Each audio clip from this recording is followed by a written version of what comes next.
All right, everyone, buckle up because today we are diving into a topic that's making waves all over the internet. That's right, we're talking about the potential TikTok ban. You guys sent in a ton of articles about this, and let me tell you, it's a lot to unpack. It really is. There are so many different angles to consider. Exactly. We're not just talking about a simple app ban here. This thing touches on everything from freedom of expression to economic impacts and even national security. And it's happening fast. The U.S. government is aiming to pull the plug as early as January 2024. Yeah, the clock is ticking, but TikTok isn't going down without a fight. They've filed an emergency motion to delay the ban. It's a pretty bold move. So what's the core issue here? Well, it all boils down to TikTok's parent company, ByteDance. Right, which is based in China. And that's where the alarm bells start ringing for the U.S. government. They're worried about data privacy, and it's not hard to see why. Okay, so break it down for us. What are the specific concerns? Well, think about it. TikTok has a massive amount of data on its users. Right, like everyone's scrolling through those endless videos. Exactly, and all that scrolling is generating a treasure trove of information. Not just basic stuff like names and emails, but browsing habits, personal preferences. Even things like geolocation data. Oh yeah, they know where you are, what you like, what makes you tick. It's all right there in the data. So the concern is that the Chinese government could get their hands on all this data. That's the big fear.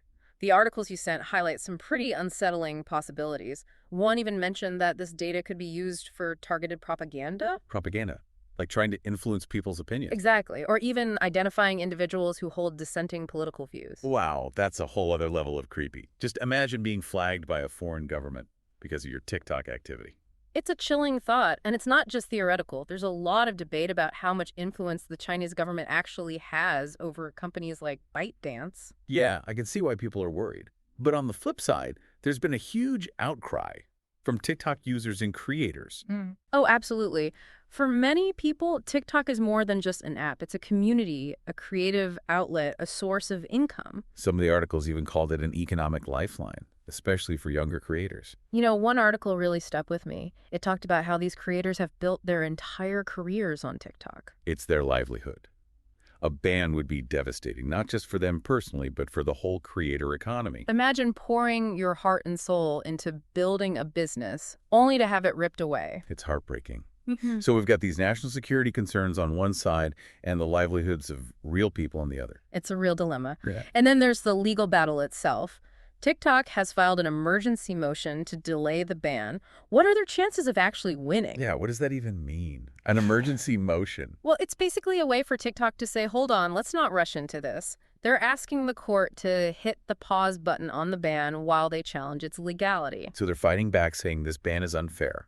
Exactly. And their argument, as outlined in one of the articles, is that they've already taken steps to address the data privacy concerns. Like what? What kind of steps? Well, they're proposing a pretty radical plan, actually. They want to create a system where all U.S. user data is managed by a third-party American company. So they're trying to distance themselves from ByteDance and reassure the U.S. government. That's the idea. They're saying, look, we get it. You're worried about data security, so we're going above and beyond to make sure your data is protected. Yeah. But is the U.S. government buying it? That's the million-dollar question. The articles I read suggest there's still a lot of skepticism. They're not convinced that these measures are enough? Right. The government's counter-argument is that the fundamental risk remains. Which is? That a company with ties to China still has access to sensitive U.S. user data, even with a third party involved. They're saying it's a matter of principle. So it's a tough call for the courts. They have to weigh national security against TikTok's arguments and the potential economic fallout. It's like they're walking a tightrope. And to add another layer of complexity, there's the incoming administration. Some sources speculate they might intervene and change the whole game. Wow, so much uncertainty. This whole situation really makes you think, doesn't it? It does. It raises so many important questions about how we navigate the digital age.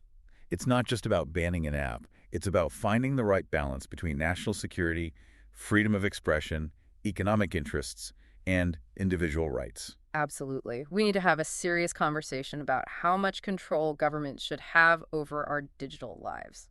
Where do we draw the line? How do we protect ourselves without sacrificing our freedoms? Those are the questions we need to be asking. This TikTok ban might just be the tip of the iceberg. It's a wake-up call.